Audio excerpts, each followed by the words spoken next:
It would be difficult to overlook Russia when thinking about the most powerful countries in the world. The strength of its military is without doubt. Alas, the same cannot be said of its economy. You see, the Russian economy has never really been fantastic. However, it's about to get worse. Russia has earned money from the sale of oil, arms, and natural gas, and it has managed to do just fine. However, it appears everything is about to change. But what is the reason for this? We will find out in a bit, but in the meantime, kindly like and share this video.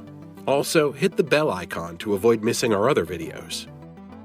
Alright, it's common knowledge that Russia has been at war with neighboring Ukraine since 2022, and it doesn't look like this war will be ending anytime soon. Well, while Russia is fighting an actual war with Ukraine, it has been attacked economically by the West. Of course, it has tried to fight back, but it doesn't seem to be having a lot of success with this economic war. Unfortunately, there's only so much it can take before it goes through an economic crash. The Russian economy is about to blow up, and if you're not an economic expert, you might not understand what's happening, but that's not a problem. These are the reasons the Russian economy is about to go from bad to worse. Its funds have been frozen. To the world, it appears Putin woke up one morning and decided to attack Ukraine, but that wasn't what happened. Russia did not attack Ukraine without first counting the cost. With the direction this war has taken, it might be difficult to believe that Putin counted the cost of this war before launching an attack, but he did. And proof of this is that long before invading Ukraine, Russia began saving money in an account that is referred to as Fortress Russia. This account was set up to help finance this war and other emergencies that Russia might find itself in, and was believed to house up to $700 billion. Due to the existence of Fortress Russia, Putin had a master plan that many people were not aware of when he attacked Ukraine.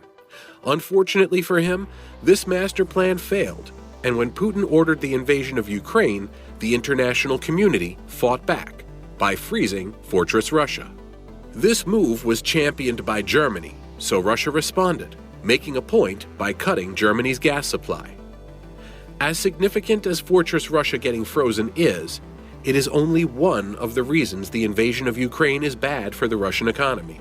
Another is that Russia is spending so much on arms. Russia might have prepared properly before attacking Ukraine, and it doesn't appear like this war has lasted a long time. The fact is, without the support that Ukraine got from the West, Russia might have ended this war in 2022. However, the Ukrainians did not seem to be standing alone. They are getting a lot of logistical aid from the West. Russia, however, is standing quite alone. While this, in itself, is bad for Russia's image in the international community, it is even worse for the Russian economy, as Russia has had to increase its military budget to be able to cope with the demands of this war. The Russians certainly have the option of pulling out of Ukraine, but it doesn't seem like it's one they will take. They will most likely go on channeling funds into building weapons that could have been used to better the lives of the Russian people. There are a handful of reasons why the war in Ukraine will go on for much longer. Chief among them is interference from the West. This is general knowledge. Nonetheless, there is also the notion that Russian-made weapons are proving to be less lethal than they appear, and this is affecting their value on the international market. Questions around the quality of Russian arms. Since the collapse of the Soviet Union, Russia has had a reputation for the sale of military weapons. Of course, the Russians are not the only ones that have a reputation for selling weapons. However, they are a leading weapon export country because of the ease of maintaining their weapons and also their affordability. Before the invasion of Ukraine, Russia was able to make up to $10 billion in arms sales annually. But with recent developments, it appears this income window will not last very long. We will find out the reason for this shortly, but right now, subscribe to this channel if you're new here. Since the war in Ukraine hasn't exactly gone Russia's way, there have been lots of questions about the quality of Russian-made weapons. Some people are questioning why Russia has not overrun Ukraine if their weapons are as good as they claim. This question has no satisfactory answer, and already lots of customers are beginning to consider buying arms from other nations. If for some reason a good percentage of those who buy weapons from Russia decide to work with other nations, Russia's earning power will be significantly affected. This will affect their ability to fund the war in Ukraine and, ultimately, their economy. It is not surprising that the drops in arms exports will affect the economy, but the question is, how exactly will it affect the economy? This brings us to the next point, which is inflation. The Russian government has not been able to export as much oil as it used to, and this has led to inflation. There has been a major hike in inflation in Russia, and this has affected the average citizen. After Russia attacked Ukraine, the international community responded with sanctions. Due to these sanctions, Russia found it difficult to sell oil. Since no one was buying its oil, it now sells to anyone who shows any interest. It even sells for ridiculously low prices. At this point, it is easy to assume anyone would get Russian oil at low prices. However, that's not what's happening. Citizens cannot buy at low prices. If you think those close to the government are the only ones affected by the imposed sanctions, you have no idea what's happening. The average Russian is affected. Goods are scarce, and the Russian ruble has lost a lot of value, ultimately leading to skyrocketing prices. The Russian government is aware of what is happening and has responded. In response, the Russian central bank has ensured that getting the euro or US dollar in exchange for the ruble is difficult. This might not seem like a lot. However, it has brought some stability to the ruble. The Russian central bank didn't just respond by making exchanging the ruble for the dollar difficult. It also made it a rule for loans to be given out in rubles and not the dollar. That's not all. Firms that did business with foreign currencies had to convert 80% of their funds to rubles. This increased the demand for rubles. Hence, it is increasing in value.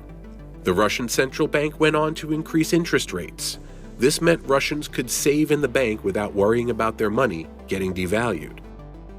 You see, Russians believing in the ruble meant they didn't have to rush to the bank to withdraw all their funds. And that's not all. It resulted in less cash in circulation, which helped control inflation. This plan seems perfect. However, it will make it difficult for firms to have access to cash for production. If firms struggle to produce, goods will become scarce. Ultimately, the people will suffer. The entire plan to deal with inflation might be smart. However, it's not sustainable and will not do much for the economy in the long term. This means it can only delay the blow-up of the Russian economy and not stop it. A decrease in the budget for other sectors. Since the beginning of the war in Ukraine, Russia has increased its defense budget. This alone might not be a problem. However, it has affected its budget for other sectors. There are reports that there was an increase in the Russian defense budget of 68% between 2023 and 2024. With this increase in the defense budget comes a decrease in the funds allocated for science, education, and health. It might not seem like this is a big deal at the moment. However, it's only a matter of time before there is a major decrease in productivity in several sectors of the Russian economy, ultimately weakening the economy. At the moment, some Russian businesses can stand on their own. However, some need funding from the government to function and experience growth. In the absence of this support, the economy could die a natural death. One more thing, there is a major population move out of Russia because of the worsening economy. This will affect the workforce, which will eventually not end well for the economy. It is not clear exactly how bad things will get before Russia realizes it's in a mess. But what do you think? Will Russia pull out of Ukraine to save its economy? Or will it sustain the invasion for as long as it can? Kindly tell us what you think in the comments section below. See you in the next video.